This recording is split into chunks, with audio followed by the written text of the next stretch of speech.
Ya, shalom Shalom. rekan-rekan yang menyaksikan pendalaman ajaran di kanal YouTube GKI Resut. Kembali lagi bersama saya, dan di sini saya bersama Pendeta Rahmat Zakaria. Mungkin mau Aku menyapa yang Pak. nggak Biasanya pernah menyebut nama lengkap ya. Nama bekennya itu kalau nggak Pak Rasamu, Pak Yuda. Ya, shalom saudara sekalian. Ya, hari ini kita akan membahas tentang Amsal nih bersama Pendeta Yuda. Tapi sebelumnya saya mengajak kita untuk berdoa ya, untuk mengawali perbincangan kita pada hari ini. Mari Pak, kita berdoa. Oke. Tuhan, kami bersyukur Engkau telah memberikan kami kesempatan untuk kembali belajar dan berbincang tentang Amsal, tentang hikmat. Dan biarlah Tuhan, kebenaran-Mu ini akan menjadi pedoman buat hidup kami, juga memancarkan terang melalui apapun yang kami kerjakan. Di dalam nama-Mu, Yesus Kristus, Allah kami yang hidup, kami berdoa. Amin. Amin.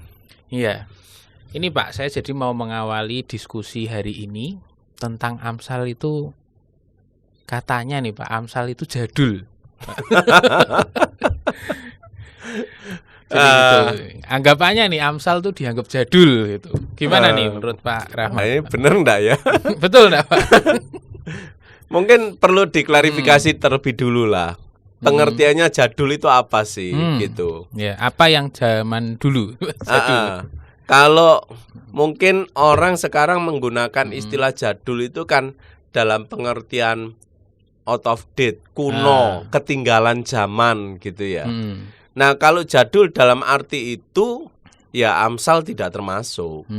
Karena sampai saat ini pun Amsal itu menjadi preferensi, menjadi rujukan, masih menjadi quote juga yang ya masih menggema, masih mendunia juga begitu.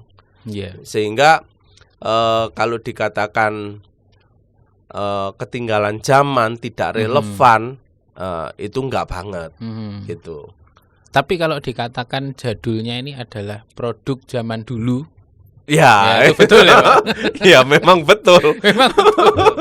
Iya, itu produk tahun berapa Tahun itu? berapa tuh? Itu yang terkenal penulisnya Salomo. Zamannya. Ya, zamannya Mungkin kalau dihitung dari sekarang ya 2000 plus berapa ini Pak? Salomo ya hampir 3000-an. 3000-an tahun. 3000-an tahun. Ya, berarti ya kalau dibilang jadulnya adalah produk zaman dulu mungkin benar. Tapi kalau jadulnya ini merujuk pada arti out of date, tidak relevan tuh berarti enggak ya Pak? Enggak. Ya, karena kan anggapannya sekarang banyak ya Pak quote-quote yang beredar itu di internet yang isinya ya macam-macam sih Pak gitu. Tapi Amsal ya tetap tidak out of date. Nah, ini ngomong-ngomong tentang Amsal nih Pak. Amsal sendiri itu apa sih Pak? Nah, mungkin dari ya paling enak ya dari kalau ditanya apa itu ya wis dari terminologinya ya. Nah, istilah Amsal itu kan kalau di dalam bahasa asli, di dalam bahasa Ibrani adalah masal. Masal. Artinya apa Pak? Masal itu sebenarnya arti katanya adalah menyerupai atau dibandingkan dengan, ada perbandingan.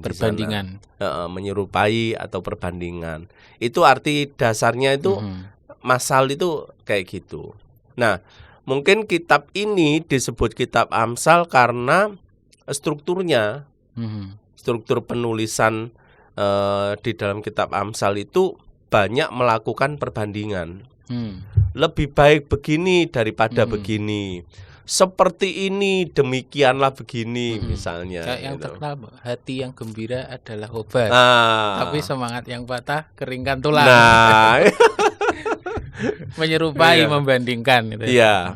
Nah, itu pengertian dasarnya sih seperti itu. Walaupun kemudian ada tokoh-tokoh lain yang juga mengartikan Amsal itu dengan pengertian dihubungkannya dengan kuasa, dengan otoritas. Maksudnya begini, Amsal itu diartikan maksudnya kata masal itu ya. Kata masal itu diartikan sebagai kuasa dalam pengertian dia memiliki otoritas untuk mendrive kehidupan. Jadi mendorong, memotivasi untuk memberikan panduan. Begitu. Bisa dalam pengertian itu juga. Nah, kalau kita lihat terjemahan Alkitab itu juga mengartikan atau menerjemahkan Amsal juga berbeda-beda. Kalau terjemahan baru kan Amsal ya. Masal itu diartikan sebagai Amsal. Kalau di dalam Alkitab bahasa Indonesia sehari-hari bukan. Bahasa Indonesia sehari-hari itu menggunakan atau menerjemahkan masal itu sebagai petuah. Petuah, nasihat. Nasihat. Penekanannya lebih ke arah nasihat. Kalau Alkitab versi TSI, terjemahan sehari-hari Indonesia, itu menggunakan atau mengartikan Amsal sebagai kata-kata bijak. Begitu. Ya, kurang lebih bijak. Memang mengacu pada yang tadi itu ya. Iya. Quote bijak. Quote bijak gitu. Ada lagi enggak, Pak? Terjemahan lain, Pak? Ada sih yang lebih lama lagi. Lama lagi, Pak. Selaber itu menerjemahkan sebagai petuah. Petuah. Jadi ya mirip-mirip ya, Pak. Petuah, iya. Nasihat. Jadi memang ini seakan-akan kalimat bijak yang memiliki kuasa gitu, untuk mengarahkan. Iya. Nah, kalau kira-kira gitu. Amsal sendiri itu sebenarnya ditulis siapa sih, Pak, itu? Oh, banyak. Kan biasa kita kenalnya Amsal ini adalah Amsal Salomo. Iya. Gitu. Sebenarnya kasusnya ya sama dengan kitab Mazmur ya. Kitab Mazmur kan Daud. Ya, Mazmur Daud. Padahal yang nulis di situ bukan cuma Daud. Dari 150 Mazmur itu mungkin memang sebagian besar ditulis oleh Daud. Nah, Amsal ini juga sama, sebagian besar ditulis oleh Salomo. Tetapi ada tulisan-tulisan yang lain, begitu. Penulis-penulis yang lain maksudnya, Pak. Iya. Penulis-penulis lain. Berarti ini kompilasi ya, Pak, Amsal. Kompilasi. Kalau yang ada di Alkitab kita tahu ini, Pak. Bahkan sebenarnya mungkin ini yang tidak diketahui oleh kebanyakan orang Kristen adalah ya di dalam kitab Amsal itu juga ada Amsal-Amsal yang tampaknya ada juga kata-kata bijak itu ditemukan di dunia lain, maksudnya dunia lain bangsa lain, di bangsa lain. Kan bahasanya tentang Israel. Jangan sampai dunia lain. Ngeri, Pak, nanti, Pak. Iya. Berarti Amsal ditemukan, kalau saya bayangkan berarti di kitabnya negara lain, Pak, atau naskah-naskahnya. Di naskah-naskah negara lain itu ada. Itu. Misalnya apa, Pak? Ada, Pak? Misalnya yang paling sering dihubungkan dengan negara Mesir itu yang paling sering dihubungkan dengan Israel. Hubungan Israel soal literatur ya. Literaturnya Mesir itu cukup terkait dengan literaturnya Israel. Ada dalam sejarahnya itu banyak gitu. Nah, kalau khusus tentang Amsal ini, tulisan Mesir itu misalnya disebut Amenemop. Itu kitab hikmatnya orang Mesir. Ya. Nah, itu ada paralelnya gitu. Nah, sampai kemudian diskusinya kan, loh, siapa jiplak siapa ini? Gitu. Siapa yang meniru nih, Pak? Iya. Kalau secara usia, sebenarnya Amenemop itu cukup tua. Bahkan memang banyak ahli sejarah yang menganggap Amenemop itu lebih tua daripada Amsal yang ada di dalam Alkitab. Gitu. secara usia begitu. Ya. Nah, tetapi menurut saya cara pandangnya bukan soal siapa mengutip siapa sih. Karena pada akhirnya walaupun isinya sama, kerangkanya berbeda, maknanya berbeda, begitu. Jadi kalau bagi saya persamaan itu berarti ada semacam kebenaran universal, kebenaran yang diterima oleh seluruh dunia lah, gitu. Jadi kalau ngomongin soal hikmat, juga ada pengajaran hikmat yang universal yang diterima oleh bangsa-bangsa lain, begitu. Nah, cuman kan itu juga bukan hanya soal Israel kok sama dengan Mesir. Jadi bukan sekedar jiplak-jiplak. Karena ada faktor lain juga. Hikmatnya Israel itu juga mendunia loh. Gitu. Jadi, sebelum nanti saya jelaskan lebih lanjut yang soal kenapa kok hikmat yang ada di Mesir itu juga muncul di dalam Amsal gitu. Juga perlu dicatat adalah hikmatnya Israel itu hikmat yang mendunia juga gitu. Go internasional. Go internasional. Nah, iya kan? Ingat nggak contohnya? Misalnya, tahu nggak? Apa tuh Pak? Ada yang datang ke Salomo. Nah itu. Salomo itu saking terkenalnya sampai kemudian ada Ratu Sheba yang ingin berkunjung untuk mendapatkan atau untuk melihat hikmat Salomo itu seperti apa. Gitu. Iya, di satu raja-raja berapa? Ya, gitu. Nah, tapi sekali lagi, kalau ada persamaan, ini menurut saya diskusinya sebenarnya bukan soal siapa mengutip siapa, karena pada akhirnya makna menjadi berbeda, karena ada kerangka yang berbeda pula, kerangka berpikir yang berbeda, sehingga maknanya berbeda. Gitu. Jadi kalau ada perbedaannya, Pak, perbedaan yang paling mendasar itu apa, Pak? Perbedaan paling mendasar, paling esensial lah, Pak. Paling esensi ya, kalau Amsal itu bukan sekedar soal moralitas, gitu. Kalau kitab-kitab lain itu maksudnya kitab-kitab yang di luar Israel, kitab hikmat yang ada di bangsa-bangsa lain itu hikmat Mesir, itu berbicara soal moralitas. Kalau Amsal itu bicara soal lifestyle, lifestyle dari orang yang takut akan Tuhan. Jadi orang yang takut akan Tuhan itu gaya hidupnya kayak apa sih? Gitu. Jadi sebenarnya core-nya itu adalah takut akan Tuhannya itu ya, Pak? Betul, intinya itu adalah pengajaran tentang takut akan Tuhan. Kalau kita mikirnya takut akan Tuhan itu kok abstrak ya? Seperti apa sih? Nah, perilaku yang muncul dari sikap hati takut akan Tuhan, perilakunya adalah yang dikatakan di dalam Amsal itu, begitu. Yang dikatakan petuah-petuah itu ya, tadi, Pak. Lebih baik sepiring sayur dengan takut akan Tuhan daripada makan lembu tambun. Wah. Tapi dengan apa? Dengan penuh kebencian misalnya begitu. Nah, itu adalah perilaku orang yang hatinya takut akan Tuhan. Jadi ini bukan soal punya moralitas.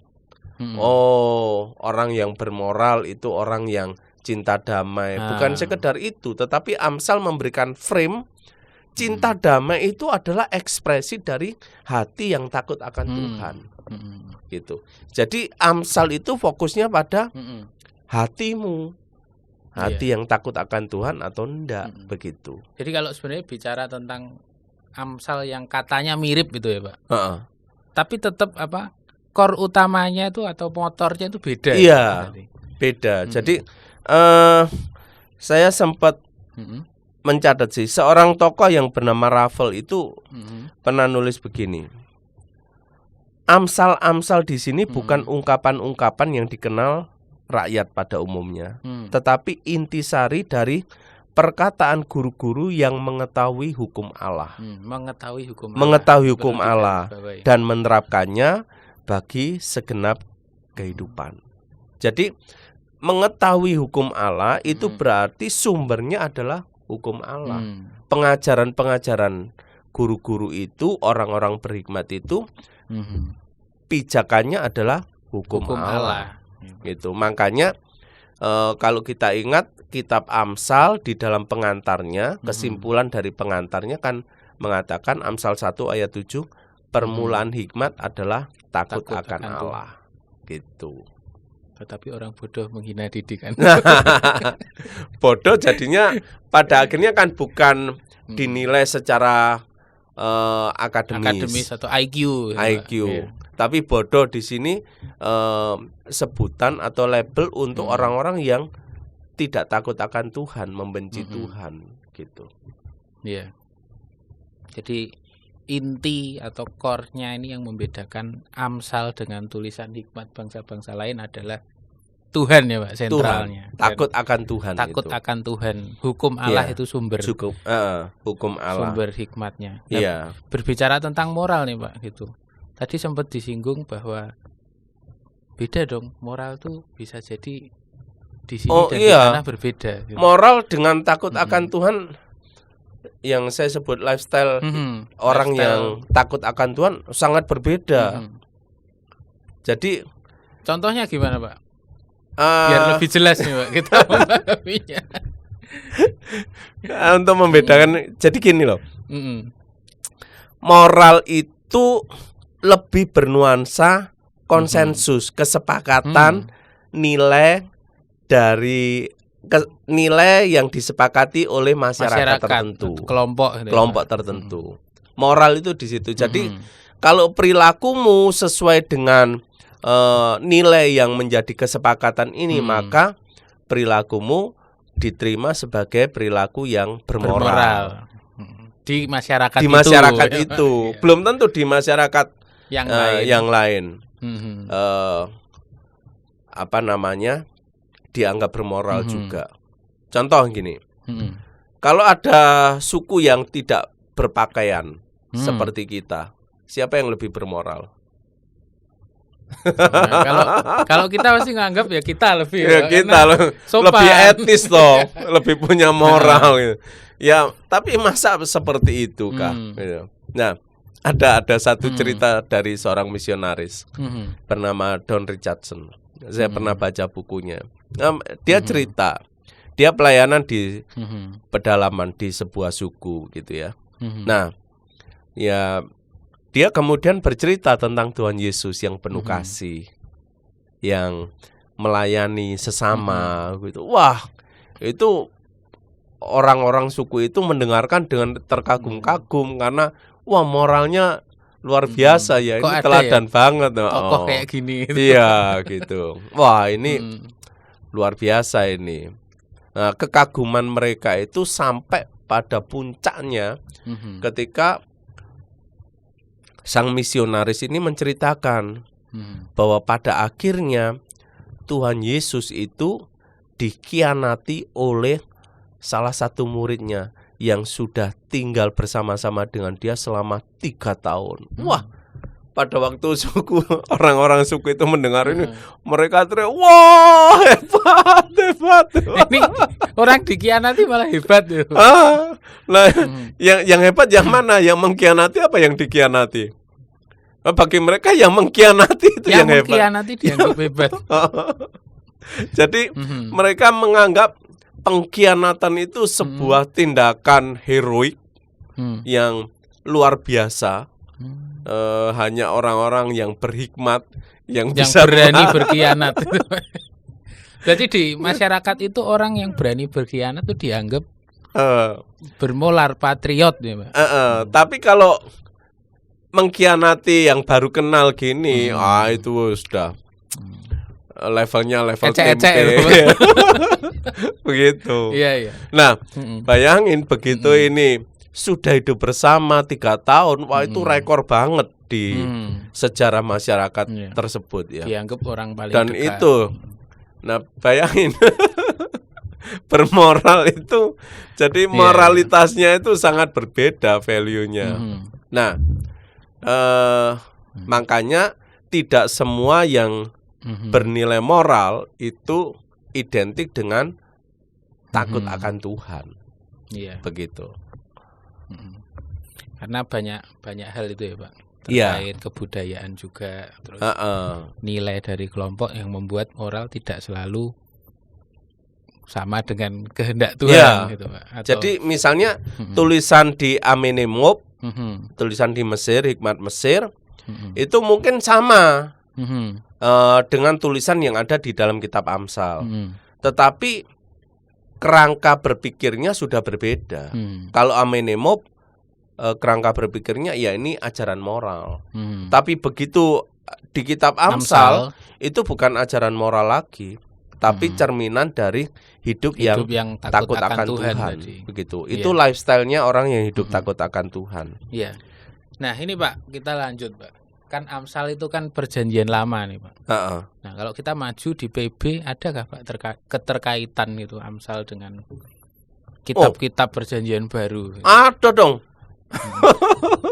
Berarti masih relevan di zaman itu loh Pak, berarti ya? Oh iya, relevan banget.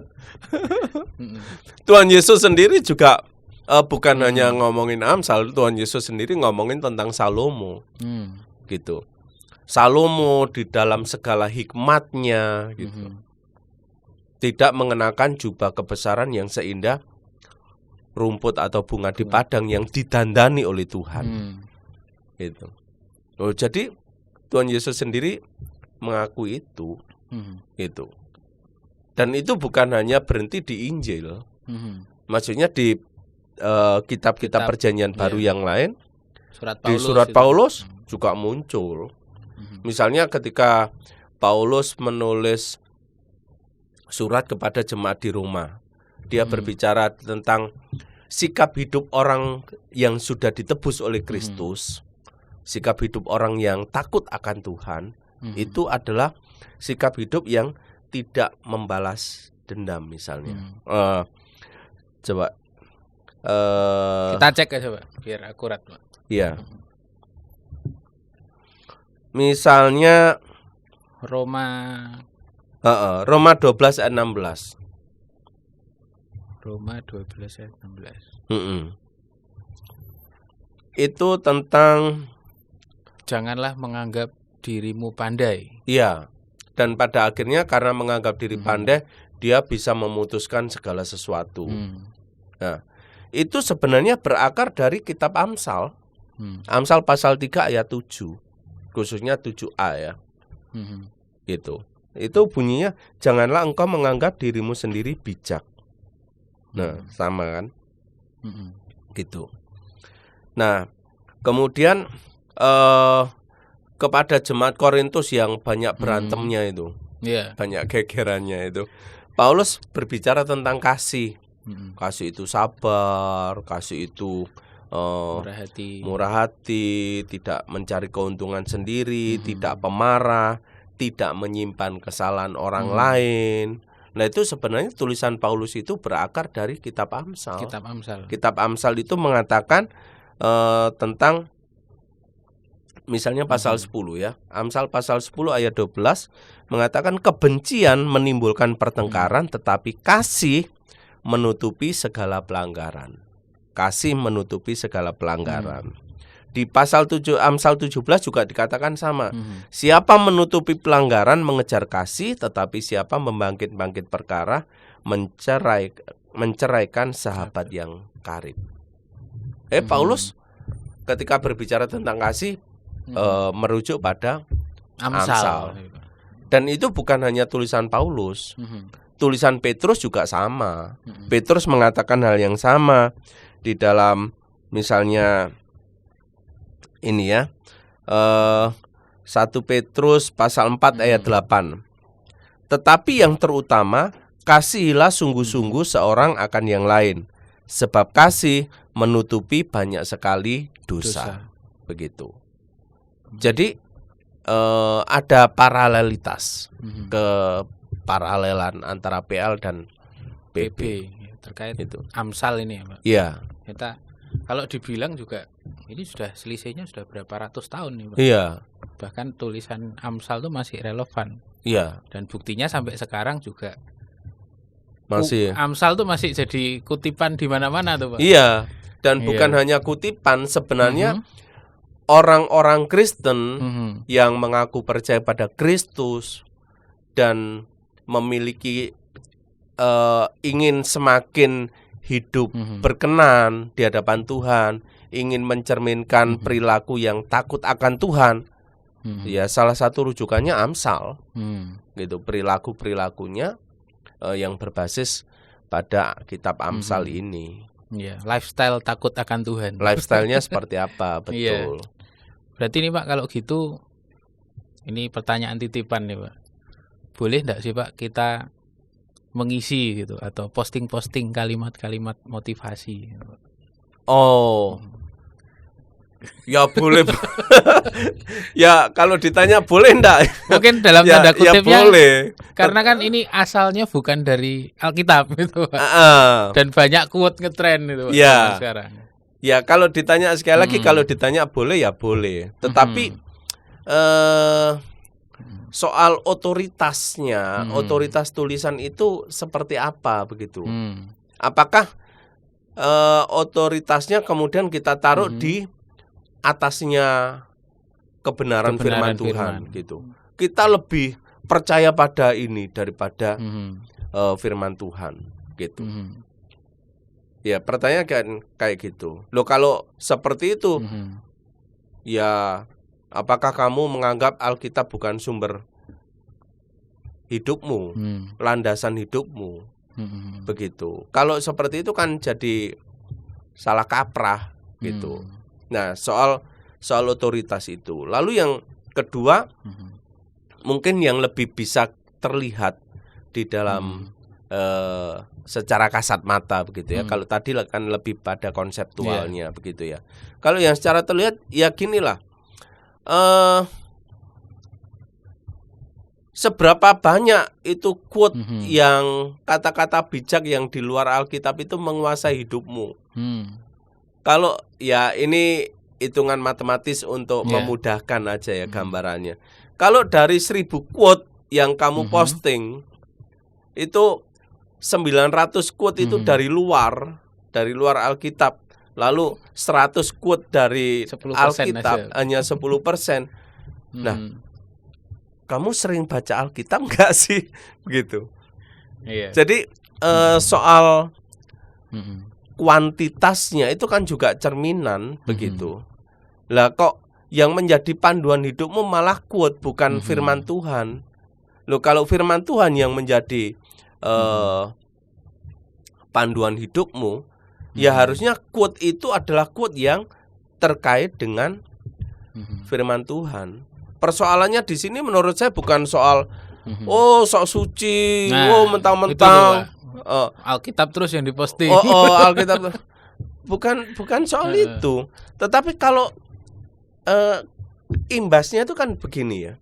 Kalau kita lebih banyak berinteraksi dengan tulisan-tulisan di luar Alkitab, ya pada akhirnya kita akan kehilangan kerangka berpikir sebagai orang yang takut akan Tuhan. Iya. Kerangka berpikirnya adalah oh ya aku harus hidup bermoral. Bermoralnya itu seperti quote ini, begitu. Misalnya ada quote tentang penggunaan waktu. Time is money. Time is money gitu.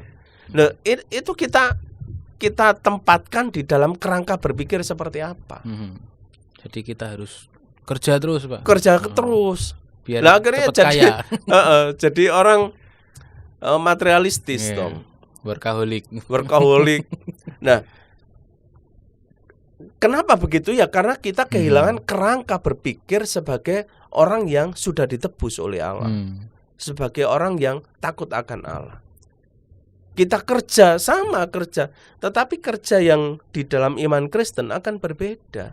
Mencari uang di dalam iman Kristen itu berbeda konsepnya. Gitu. Jadi yang sangat bahaya adalah kita akan kehilangan kerangka berpikir sebagai orang yang takut akan Tuhan. ya sudah dilakukan ini sebagai kebiasaan yang efektif, kebiasaan yang baik. Begitu aja, bukan sebagai aku melakukan ini karena Tuhan menghendaki aku seperti ini. Bukan sekedar ini kebiasaan yang baik, tapi karena Tuhan menghendaki aku melakukan ini.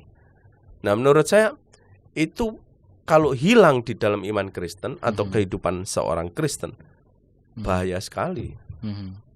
Gitu. Iya. Jadi sebenarnya bukan boleh atau enggak bolehnya ya, Pak. Iya. Tapi value pentingnya itu adalah seberapa firman Tuhan itu menguasai hidup kita. Iya, mengisi hidup kita. Ya itu tadi perbandingannya kalau Iya. matematis ya. Misalnya 900, ya berarti yang 900 lah yang menguasai hidupmu. Iya, betul. Oh kan. Kalau diisinya quote-nya time is money. Kerja terus cari duit terus. Iya. Mungkin nih Pak, berarti terima kasih banyak lah Pak. Sangat jelas ini Pak, bahwa saya sih sangat menangkap sebuah berkat tentang Amsal ini, bahwa hikmat yang terbesar bagi orang Kristen itu adalah lifestyle takut akan Tuhan. Iya. Dan kalaupun demikian akan sangat berbeda kita memaknai kehidupan itu Pak, dengan dengan spirit apa gitu. Dan Amsal ini mengajarkan yang penting bahwa spirit kehidupan kita itu haruslah takut akan Tuhan. Dan di sana buahnya pasti menyembah Tuhan itu. Menyembah Tuhan. Baik dengan kehidupan karya yang efektif gitu. Misalnya nasihat Amsal atau yang lainnya. Ya, Pak Rahmat, mungkin ada penutup nih dari Pak Rahmat tentang tema kita Amsal hari ini, Pak. Ya. Kalau ini karena ngomongin quote quote mengquote gitu, ya saya pesan gini lah. Cintailah firman Tuhan melebihi cinta kita terhadap quote-quote populer.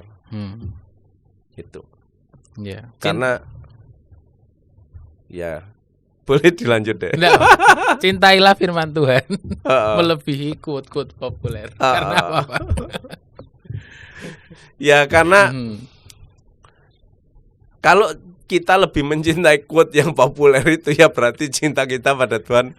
Ya, Tuhan itu second opinion gitu. Yeah. Tuhan itu ya nomor sekian aja deh. Ya itu bukan sikap hidup orang Kristen yang benar lah. Begitu. Yeah. Tapi sekali lagi saya tidak anti quote ya. Ya kan tadi juga bilang baik. Itu baik gitu. Tapi Amsal punya yang lebih. Iya. Iya, terima kasih banyak Pak Rahmat untuk yang dibagikan hari ini. Ya sampai di sini saudara-saudara sekalian, tentang pembahasan kita tentang Amsal nih, yang katanya jadul, tapi nyatanya masih relevan dan memiliki nilai penting untuk membangun hidup orang percaya dengan spirit takut akan Tuhan. Takut akan Tuhan. Ya, mungkin untuk menutup Pak, silakan kita dipimpin untuk doa ya Pak. Oke, mari kita berdoa ya. Bapak Surgawi, pada saat ini kami bersyukur boleh mengulik soal kitab Amsal, walaupun ini hanya permukaannya saja. Tetapi Tuhan, biarlah melalui podcast ini Tuhan, kami semakin melihat perbedaan antara Amsal dan quote yang ada, termasuk quote populer yang bertebaran di mana-mana saat ini. Mohon kiranya Engkau tolong kami sebagai orang Kristen bisa memiliki sikap hidup yang benar di hadapan Tuhan, termasuk kami juga tidak segan-segan untuk membuat quote atau juga memposting quote yang bersumber dari kebenaran firman Tuhan. Karena sesungguhnya bagaimana perilaku kami di dalam memposting quote atau memforward quote itu mencerminkan sikap hati yang takut akan Tuhan atau tidak. Seberapa besar cinta kami kepadamu, kepada firman-Mu, itu terwujud juga di dalam seberapa sering kami mempercakapkan, memposting, membuat quote yang berdasarkan kebenaran firman Tuhan. Dan dengan demikian Tuhan, kami semakin hari semakin hidup berhikmat, yaitu semakin takut akan Tuhan. Dengan penuh pengucapan syukur dan sekaligus permohonan, kami panjatkan doa ini. Amin. Amin. Terima kasih banyak Pak Rahmat. Sama-sama. Ya, sampai berjumpa di episode pendalaman ajaran berikutnya. Terima kasih. Tuhan Yesus memberkati ya.